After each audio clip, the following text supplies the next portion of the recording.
AgriShow é o maior evento do agronegócio na América Latina e nesse ano de 2023 será a primeira vez que não terá a presença de um representante do governo federal na abertura. O ministro da Agricultura e Abastecimento, Carlos Fávaro, afirmou que foi desconvidado da feira que acontece em Ribeirão Preto, no interior de São Paulo, ao ser avisado que Jair Bolsonaro estará presente. Tudo isso acontece em meio às invasões realizadas pelo MST nesse ano e com mais intensidade no chamado Abril Vermelho. E as negociações do Planalto com o MST estremecem as relações do agronegócio com o governo federal.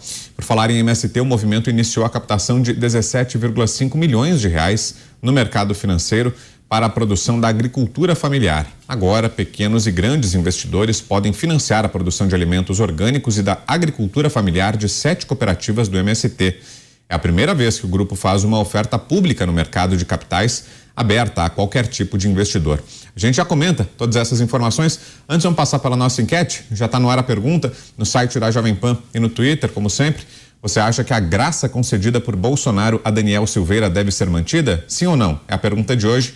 E esse é o placar de momento. 91,35% sim, subiu agora um pouquinho, e 8,52% não. Continue votando no site da Jovem Pan e no Twitter.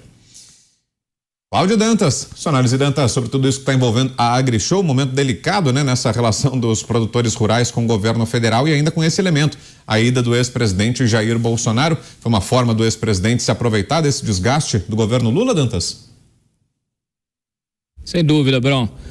Olha, é uma oportunidade, o Bolsonaro já esteve outras vezes lá, quando era presidente, foi muito bem recebido.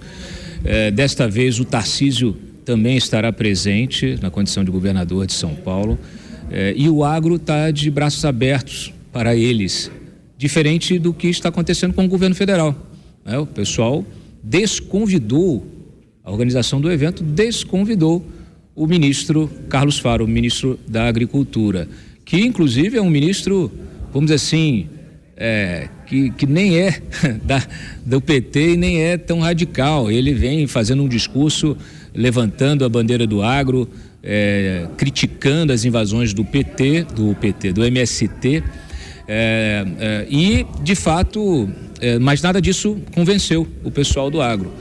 Por quê? Porque justamente você tem um governo que é leniente, um governo que abre as portas para os invasores. Nós vimos aí durante a semana nomeações em 6 superintendências do INCRA no Nordeste, nomeações de integrantes do MST, o pessoal que quer uma boquinha. O problema quando eles fazem essas nomeações é que eles passam a ter acesso a dados oficiais, eles passam a ter acesso aos cadastros das terras do país inteiro e eles vão utilizar essa informação para planejar novas invasões. Tudo isso é muito grave, tudo isso precisa ser apurado na CPI do MST, que já foi, o requerimento já foi lido, que será instalada na semana que vem, também aí junto com a CPMI do 8 de janeiro, os deputados estão, neste caso específico, estão já organizando aí quem vai ser o relator, quem vai ser o presidente, quem vai compor esse colegiado. Tem muita coisa para ser investigada.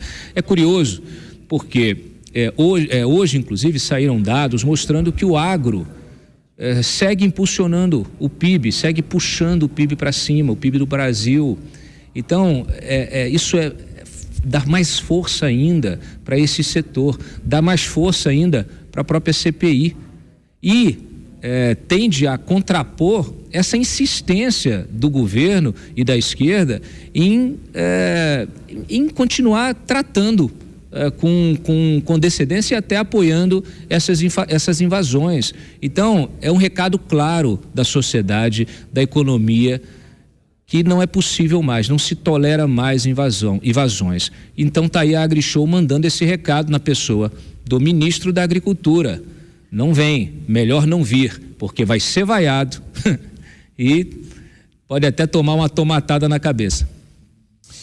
E falando do ex-presidente Jair Bolsonaro, Zé, achou uma boa estratégia a saída à AgriShow? A gente tem que admitir que hoje o agronegócio é o grande empreendimento do Brasil. Já houve momentos que montadoras de veículos empregavam, que era um ponto assim muito alto, significativo na atividade econômica do país, por exemplo. Mas depois da automação, depois da redução do número de fábricas e tal, caiu. E hoje a gente vê o agronegócio, que não é aquela história do homem do campo, estamos falando de grandes negócios, exportadores, a grande riqueza do Brasil. E não vamos esconder que é um pessoal diretamente ligado ao ex-presidente Jair Bolsonaro e tinha com ele um pacto muito importante. Um livro que eu li de administração fala muito aquela história de dar força à força. O que é isso? Você, na sua empresa, apostar no que está dando certo, no que está dando lucro. Se na sua loja vende mais um determinado produto, você pode até apostar em outros, mas aquele produto que deu certo, ele deve prosseguir. E a gente vê exatamente no agro isso acontecendo, o Brasil crescendo. E, desesperadamente, eu sou testemunha disso, o governo do presidente Lula, durante a transição, colocou o Nery Geller para negociar e ele conversou com várias lideranças, foi atrás do Ronaldo Caiado, governador de Goiás, que é uma grande liderança rural. Lembra da UDR, que ele levantou? Foi o primeiro a liderar o movimento pelo agronegócio no Brasil. Era taxado de extremista, direitista, não sei o quê, né? Sofreu muita pancadaria, né? Viveu um momento difícil, agora a coisa meio que cresceu e o Ronaldo Caiado é governador de Goiás, reeleito, né? E ele até se propôs a fazer essa intermediação. O governo Bolsonaro tinha essa ligação e Lula nunca conseguiu essa aproximação. Então, esta é a realidade. O AgriShow, aquilo ali é um teste para o governo. Faz bem o ministro não ir lá. A paz não foi selada ainda não. Lula vai ter que se aproximar do agronegócio, sim.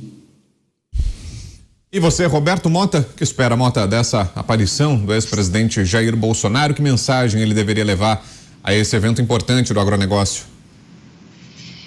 O que afasta o atual governo da AgriShow é muito mais do que as invasões do MST. O que afasta o governo da AgriShow é uma mentalidade de esquerda radical estilo anos 1980, que tem como principal estratégia política jogar grupos da sociedade uns contra os outros e que tem como um dos alvos principais o agronegócio. A gente não esquece do que o agronegócio foi chamado durante a campanha eleitoral. Eu não vou repetir o adjetivo aqui, mas está gravado. Quanto ao MST, Brown, é um mistério que se amplia, né? Já era difícil entender como é que um movimento, entre aspas, como esse pode existir impunemente durante tantos anos. E agora a gente fica sabendo que o MST vai fazer uma captação no mercado financeiro. Olha, espectador, você pode achar que isso é uma piada com a nossa cara. E aí você vai ter razão, é uma piada mesmo. Você fica pensando, quem será que vai pegar o seu dinheiro e fazer uma aplicação no fundo de investimento do MST? É simplesmente inacreditável que um movimento de extrema esquerda, que nem CNPJ tem, que vive de invadir propriedades, encontre profissionais do mercado financeiro que o auxiliem a fazer uma captação. Tá? Isso me lembra uma famosa frase daquele sapo barbudo alemão, o Karl Marx, que disse o seguinte: enforcaremos o último capitalista com a corda que ele mesmo nos vendeu. Avenato. Bom, ontem eu já disse o seguinte: o ministro Carlos Fávaro, que é o ministro da Agricultura, ele é o único a se opor ao método do MST e chegou, inclusive, a comparar o MST aos crimes do 8 de janeiro. Ele falou que são tão graves os crimes que o MST comete a cada invasão quanto os crimes do 8 de janeiro. Mas ele é uma voz isolada. E eu perguntava ontem, será que ele vai durar nesse governo, acompanhando o Dantas? Porque parece genuína a posição que ele emite. Ou será ele apenas uma pessoa, um álibi que o Lula vai ter, porque Se a CPI do MST andar adiante e Lula for chamado como musa inspiradora, ele vai dizer o seguinte: não, meu ministro é contra. Veja, o Ministério da Agricultura, ele foi dividido em 3 por Lula. Ou seja, ele já era 3 ministérios que foi condensado em um no governo Temer, e nessa condensação, enquanto eram 3, não conseguiram assentar quase ninguém. Mas quando foi concentrado, ele assentou, fez o maior programa de titulação de reforma agrária dos assentados desse país. Ou seja, a tripartição era só para criar boquinha e cargo. Quando agricultura, desenvolvimento agrário e pesca foram reunidos na agricultura, a reforma agrária funcionou. Agora tripartiram, voltou a invasão e duvido que a titulação vá voltar. Mas vamos lá, era Ministério da Agricultura, funcionava muito bem, 400 mil títulos para assentados, recorde de reforma agrária no governo Bolsonaro. Tripartiu agora agricultura, desenvolvimento agrário e pesca. O Fávaro, que é contra o MST e que foi desconvidado da seguinte maneira: olha, tem o dia 1, o senhor pode vir só no dia 2, porque o ex-presidente Jair Bolsonaro estará no dia 1. Ele entendeu, né? Se resignou, sentiu muito e disse: quem sabe uma próxima vez. Carlos Fávaro, que é contra o MST, ficou com a agricultura, mas o desenvolvimento agrário, ou seja, inútil essa separação, ficou com o Paulo Teixeira, que é aquele que quis mediar os invasores do MST na fazenda da Suzano, na Bahia, e é quem faz uma grande proteção junto às esferas federais do grupo em todo o território nacional. E ainda o Ministério da Pesca, porque segundo Lula, né, ele nunca viu peixe nascer na terra. Qual é a maldade nessa tripartição? No Ministério do Desenvolvimento Agrário ficou o INCRA. Paulo Teixeira, o ministro amigo do MST, ficou com o desenvolvimento agrário, enquanto o Ministério da Agricultura e da Pecuária acabou meio que esvaziado. Por quê? Dentre tantas outras atribuições, além da reforma agrária, o INCRA ele é responsável pelo georreferenciamento das propriedades rurais. Quem é que precisa ter georreferenciamento? Todo proprietário rural. Então, todo aquele que é um agropecuarista de grande porte, que é o que sustenta a nossa economia, depende do georreferenciamento do INCRA. O INCRA que está cada vez mais nas mãos do MST.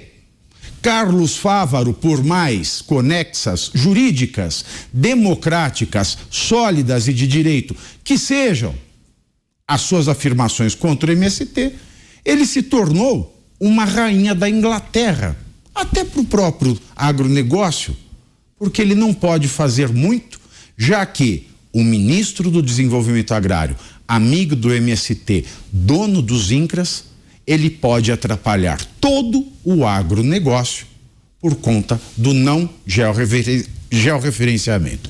E isso, sem o georreferenciamento, sem o certificado do INCRA, você não consegue vender, você não consegue partir, às vezes você não consegue começar um projeto novo, fazer uma pequena central hidrelétrica dentro da sua propriedade rural para gerar energia para o teu negócio. Ou seja, por fim, sem o certificado do INCRA de georreferenciamento, todo o agronegócio que sustenta o nosso país pode ficar prejudicado. Agora há pouco, no final da tarde, né, Dantas, teve uma postagem de um ministro de Lula que colocou mais lenha nessa fogueira, né? Exatamente. Se puder botar a produção no ar aí, a postagem, tá o ministro Márcio França fazendo uma ameaça, né? Uma sugestão de retaliação, porque a AgriShow, ela tem patrocínio do Banco do Brasil, tem patrocínio do governo federal, e aí ele sugere então que, olha, se a AgriShow não quer o governo federal no evento, não sei se Banco do Brasil e o governo federal deveriam continuar patrocinando o evento. Aí, naturalmente, já criou aqui um debate acalorado na internet. O Ricardo Berzoini, né, ex-ministro também, petista raiz, ele também entrou na discussão aqui sugerindo que o Banco do Brasil e o governo, então, promovam, patrocinem feiras agropecuárias de agricultura familiar. Então, assim, esse é o raciocínio dessa gente que está no poder hoje. Eles governam com esse sentimento de vingança, de retaliação. Eles querem que você se dobre aos seus próprios interesses. Então, se a AgriShow tem a sua agenda, né, e ela não corresponde com aquilo que o governo deseja, está aí a sugestão de retaliação de um ministro. É inacreditável. Isso aí é o uso e o abuso da máquina pública. É o abuso da máquina pública, é um tapa na cara de toda a sociedade. Daqui a pouco vão sugerir também acabar com o financiamento rural. Para que financiar a próxima safra, não é mesmo, ministro? Então, assim, ridícula essa postura e ela precisa ser combatida, precisa haver uma reação, inclusive, do Congresso Nacional em relação a esse tweet do ministro. Você, Pavinato, que achou da postagem? Digna de Márcio França. Digna de um candidato, quando ele foi candidato ao Senado, e perdeu. E perdeu bem, né? E perdeu ainda bem também. Ele fazia postagens desse tipo contra o Tarcísio de Freitas. Ele falava, se o Tarcísio for eleito governador, ele vai chamar o goleiro Bruno para ser secretário do esporte. Você acredita que ele fez isso? Pois é, fez, foi notificado e o tweet dele foi excluído. Portanto, o Márcio França, ele ficou para trás. O Márcio França hoje, se ele sai, né, da liderança do seu partideco, ele não consegue mais absolutamente nada. Porque ele virou uma pessoa ressentida, ele ficou um militante infantil. Houve essa infantilização do Márcio França, o que é uma pena. Era uma pessoa mais centrada quando era vice-governador de São Paulo, quando governou São Paulo com a saída para concorrer à campanha do governador, então governador Geraldo Alckmin.